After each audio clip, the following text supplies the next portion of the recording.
Hello and welcome to this new episode of Encounter. And today we're going to talk to Paramahamsa Sri Swami Vishwananda, who is a spiritual master of international recognition and the founder of Bhakti Marga, a global spiritual mission established in 2005. And as part of his mission, Swami Vishwananda travels worldwide to spread spiritual wisdom and offer people tools to cultivate inner peace and harmony. And what's more interesting is that Swami Vishwananda was born in Mauritius, grew up here. And first of all, Swamiji, thank you very much to be here on our set. So, could you please tell us a little more about your early life? You were born in Mauritius, you grew up here, and what led you to walk the spiritual path? Jai Gurudev Narayana. Thank you for this interview, firstly. And yes, I was born in Mauritius and grew up here. And as you have mentioned, spirituality is not religiosity. Spirituality is inborn with you. And for me personally, since I was small, I was drawn towards something more deeper. Like, I would never say that I was in a searching or researching point in my life. I was thinking, no, it was always from the beginning itself. My mom always said since I was crawling down, I was always being found in the prayer room. And as you know very well, I grew up in Stanley, Saint Anne. So we have the church or the temple next to each another. So I will be, if I will, they will not see me at home. I will be always in the temple or in the church itself. And as we grow up together here, you see, for us, this is our culture. Yeah. But what led me more deeper was there was always a feeling inside of me that life is not just this. It can't just be okay. We eat, we drink, we go to school, and that's it. There must be something deeper. For me, what I remember since small, there was always this great love for God. I remember when I was small, I was going to the school, and on the way there is Shivala, and I will always stop every day in the morning just to pay my respect to Lord Shiva. So that was always there. So, you started and you grew up in devotion, as you said, but you founded Bhakti Marga in 2005. So, what inspired you to create this movement, the what we call Bhakti Marga, the path Of of devotion. devotion? Yeah. So, what inspired you to create that? You see, in the world there is many paths, but bhakti is what is needed. True devotion, that's what it is needed. It's a reminder that it's not just the ritual that we do outside, but everything that we do with a spirit of love that can be transformed into devotion. So it's not just love, but remember where that love is guided towards. So bhakti means that our love is guided towards something which is supreme. Now, you're talking about spreading of love. So, how does Bhakti Marga's mission of spreading love translate into daily practice for your followers, especially? Actually, our daily practice, like for example in the ashram or in the devotee's life, in the morning they worship their Ishtadev, their personal deity. That is, through that they build a connection with the divine. And also, the one of the practice which my Sadguru have inspired me to spread is Atma Kriya.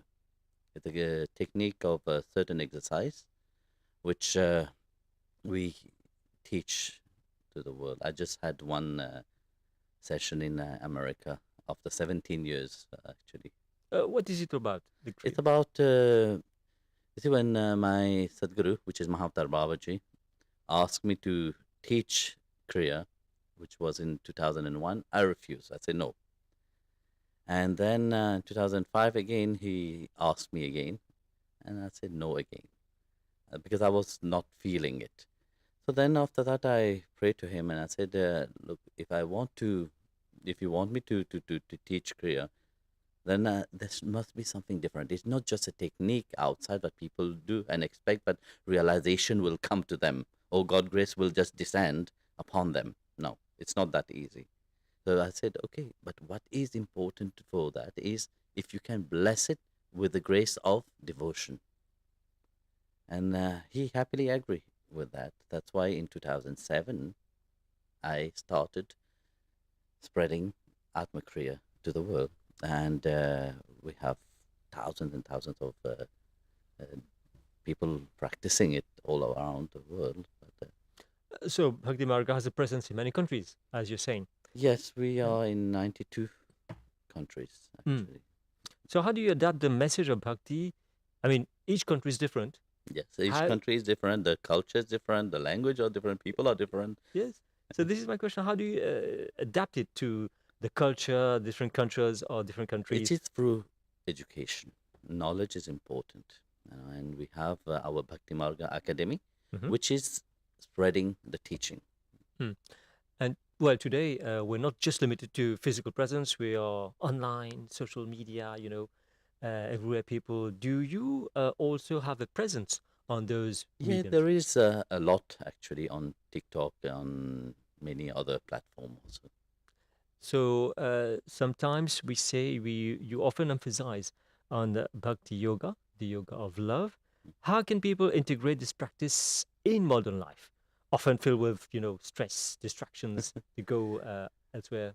Well, it is not different. You see, whatever we do, it's just that we have to have that spirit of we're doing it for a greater cause, not just for our egoistic nature, but we are doing it, everything that we do actually in our daily life from morning till evening can be transformed into a worship just by constantly reminding yourself that yes, our life is for God. Okay, life is for God, but you are a guru. You're the founder of Bhakti Marga. Very often people want to see you, meet you, what we call darshan. And what is the significance of darshan and what impact does it have on people who actually do it? The word darshan means to have a divine sight. Actually, the same question was asked to me in Portugal once, Hmm. and it was quite difficult for me to answer this question because, well, I had darshan of many great saints before, and darshan means something that transform yourself. It's just a sight that touch you deeper, and the transformation happen. But after that, you have start to reflect upon life itself. You're not just empty, but you're full with something. Hmm. And just earlier, you said you have presence in 92 countries. And today, we're seeing the rise of a new kind of generation. Recently, we found Generation Z revolution in Nepal. We Mm. found people protesting everywhere, especially young people. They are searching for something, the meaning of life today. So, what guidance do you offer to the young people? Actually, it's true, and it is in one way sad to see the outside outcome of things, but at the same time, it's very beautiful to see that people are searching. But there must be spiritual leaders who bring these people to the understanding that they are searching for something more than just what have been given always, Hmm. and that is a different reality in itself. You understand also that young people today don't like to be imposed something. You can't No, impose on them. but you have to speak the Yes. language what the youngsters speak. So, For example, mm, right now nowadays is AI, mm, which is a big impact upon the world itself. I was just in America, and that was the topic which many were talking about AI AI. and how to progress with that. Is AI coming into spirituality also? Yes, of course. Nowadays you see, you take your smartphone and everything is it was AI. And one of the devotee have a AI company which is growing. Like you said, you're attracting young people today, whether young people or professionals. They found themselves with stress. they have responsibilities, family.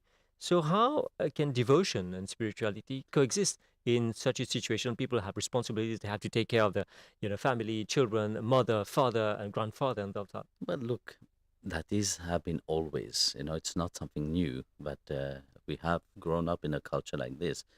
But when we look at the world, if you put it in the world, there is such a dismantling of that. Even if youngsters are searching, yes, but we see how sad the reality is outside there. But families are broken, and Mm. everybody, because it's just a misunderstanding between people. You know, the old generation try to understand the new generation, and the new generation don't want to Yes. to follow the old generation. And it's true, it is a new category of understanding. That's why we have to learn the language which the youngsters speak. And do you speak that language also in your? I mean, But you have heard the satsang. This is very simple and very easy. so people are very, inspired when you tell them stories. This And is one thing that I do a lot. I yes, Because this is one thing that you can forget about the teaching, but the stories you remember. I remember when I was small, my grandma told me two stories. One story of Sant Dhaneshwar, a Maharashtrian saint, and the saints, and another one is Mirabai. I have never forget about that, and they have always been with me. And to the extent that there was this urge, was wondering, when my grandma told me how Mirabai disappeared in the Vigraha, or the deity of Krishna, I was wondering, where is that deity? That was I say, my great feeling. So I forgot about it after some years. And once I was like 12, 13 years ago, I was traveling in India. And while passing by to visit the Dalai Lama, and on the way, I just saw a small sign, Old Krishna Temple. The moment I saw that, it was just a feeling from my heart that I have to go. I turned to the driver and I said to the driver, let's go to that Krishna temple. But I had with me 250 people. I said, but the driver was shocked and said, okay, fine. We can go, but we don't know how far it is. It can be 1 hour, it can be 2 hours, it can be even more, because it's not said how many kilometers it is. Okay, let's try. Let's drive for 15 minutes. So we drove. As we were driving, the sun was setting and the road was getting smaller and smaller. So we arrived in a small village. There's nothing there, just a old fort ruin. So we stepped down from the bus, and every devotee, all the people would step down. And it was written, in, here is the deity into which Mirabai disappeared into. So, and if you know the story of Mirabai, mm, at her end of her life, she merged with the deity of Krishna. So when I saw that, I ran quickly inside. So the priest was closing the temple. Then I ran and said, please let us have darshan of that deity. I said, but I'm closing. Then he saw that there's a group of Westerners coming and all that. Okay, fine. I opened. He opened. He was very nice. He opened the temple, and we had darshan of Mirabai, the deity of Krishna, which Mirabai disappeared into. And then I asked him, do you have something which belonged to Mirabai? And he showed me, yes, there's a Saligram and there's the Girdhar Gopal, which Mirabai used to carry with her, because for 80 years she carried a small deity of Krishna. It's not like in the movie you see a big murti that this poor woman will be carrying mhm. around. Actually, there's a small deity of Thakurji like this. And then he said, well, that is here. And I said, can I have something of him? Because we have a museum of saints in Germany. And I said, I have this museum and we would like to have something. I said, not possible. And I said, but there must be something. He said, well, I can't take the decision. Only the president of the organization can take the decision. I said, where is the president? She said, not here. At the same moment, a lady inside, in the middle of our people, said, what does he want? I said, he wants something from Mirabai. It was the president lady. So I'm cutting the story short, actually. And then she said, give him what he wants. And he was shocked. And he said, Maharaj, we'll give you a saligram. I said, no, I don't want a saligram. I want the Girdhar Gopal, which belonged to Mirabai. So you have it? Yes, I have him. And yeah, he handed over to me the actual deity which Mirabai used to worship, and all the poem of Mirabai was written about Girdhar Gopal, and that deity. Now he chose me to travel with him. So that's a wonderful story and So a this is wonderful a story experience. which, for me, have always been there. So like I said, Sandhyaneshwar also. When I went to Dehu, also not sorry, to Alandi. Also, whenever now we have an ashram in Pandharpur, which is a very famous place for Lord Vitthal and Rukmini, and Saint Dhyaneshwar is very linked to Bhagwan Vitthal, which is an aspect of Lord Krishna. Mm. Now, coming to another part of this interview, in today's world, we see there are much division, conflicts, wars going on. So, how can spirituality help to heal these fractures and bring people closer together? Firstly, it's a work in progress. Each one have to start working with oneself. If we want peace, we have to become peaceful. If we want love, we have to be loving. We can't always expect others to give it to us. We can't always say, yes, we want peace, but you have to give us this peace. No, become peaceful, become loving, become compassionate. Not just saying it, but try to put it into your life, in little things in your life, remind you of that. We stay in this same context. So, this world, this planet, does not belong only to humans. There are a lot of species, nature, and today we face challenges such as climate change, poverty, people suffering from mental health. Does spirituality or, like you say, bhakti comes in action here and to heal those? In Bhakti, we have one thing what Bhagavan Krishna spoke about is Bhuta Yagna, which means the service that we render to nature, Hmm. which means include the animal, the plant, and not only human being. Because when we talk about service, very often people think about, oh yes, I've been to the home to help people and to help some people on the road. No, service is every aspect that we render into nature itself. If we plant trees, we look after nature. And when we look after nature, nature will look after us. Nowadays, we see, because of the mindset of people have become so much always running very fast, and people disconnect themselves with nature. And when you disconnect yourself with nature, you will fall sick. So respect nature is Respect part nature, of. protect nature. Nature will protect you and will enrich you with everything. So that's part of love and compassion that you're Yes, preaching. that is part of also bhakti. You know, that's why I said Bhagavan Krishna talk about Bhuta Yagna, help those which is in need. Okay, so you were born in Mauritius, but you're traveling all the world over. But when you come to Mauritius, how do you see its people in terms of spirituality and devotion?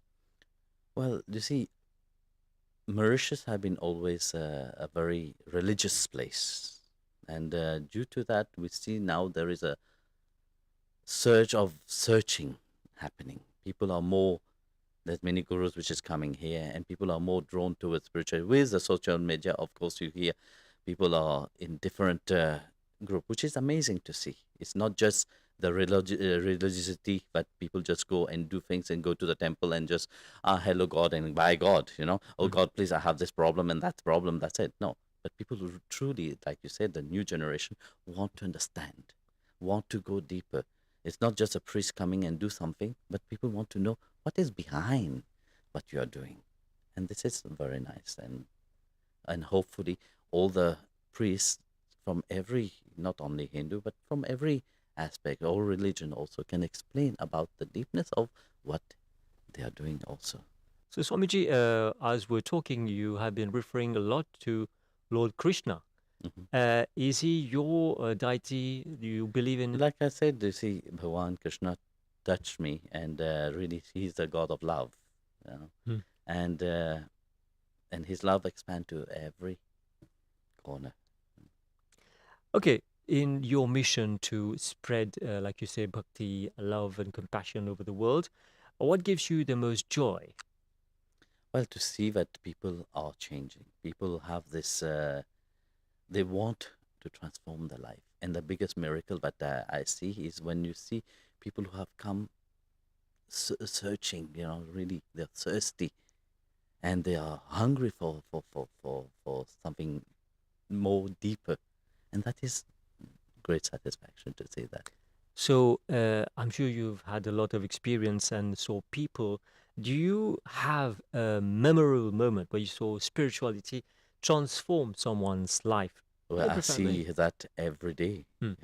and that's what in my message I was saying, on the last New Year message I was saying the biggest miracle that I have seen is to see the devotee's face, seeing that shine in their eyes itself, and you can see that when you have that shine, that's what can give to the people.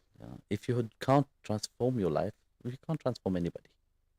First, you by yourself, through your own transformation, just by your presence, you can transform someone. So to come to the path of spirituality and love, people have to believe in something. What to do if people don't believe? I said, I don't believe in God. I just believe in science. I just believe what I see. I don't see God. I don't believe in that. Well, everything starts with a belief, firstly. Yeah. And when you believe something, this is very good. Whether you believe in science, whether you believe in nature, whether you believe in an energy, Yeah. the whole point is that you believe in something.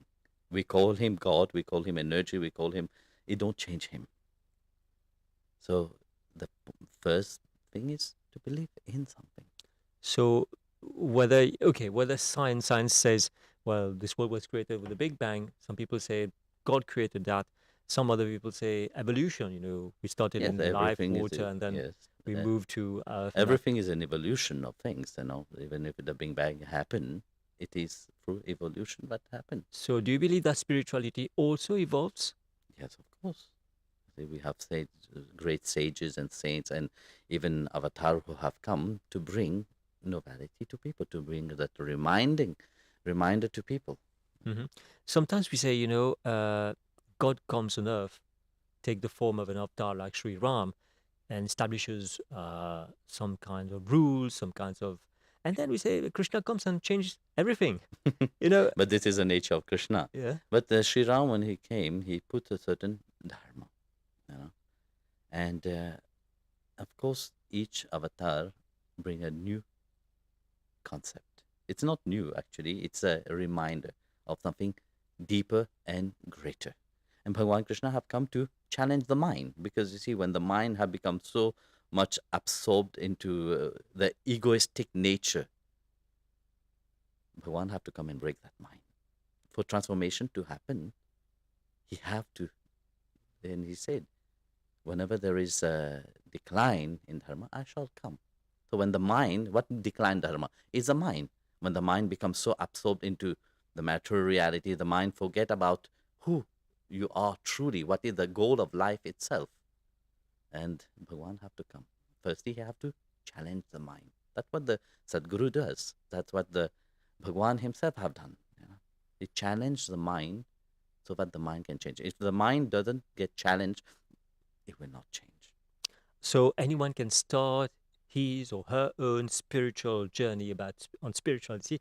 What would be your simple message for someone who wants to go on that journey? Well, what I will say to the people, if you feel, but firstly is a feeling, and you are searching for it, so adventure into life without any fear, and be open to that. Because whatever we do it with a degree of fear. Oh, what if? Or that. No, sometimes we have to challenge that. We have to just jump and swim into it. And life itself will bring you where you have to be. So let that be your message to our viewers. And thank you very much, Swamiji, to have come here on this set of Encounter. So, dear viewers, we thank Swamiji for Thank being you, Rishi, us. and thank you. Yes, and so we'll meet for another episode of Encounter. Goodbye.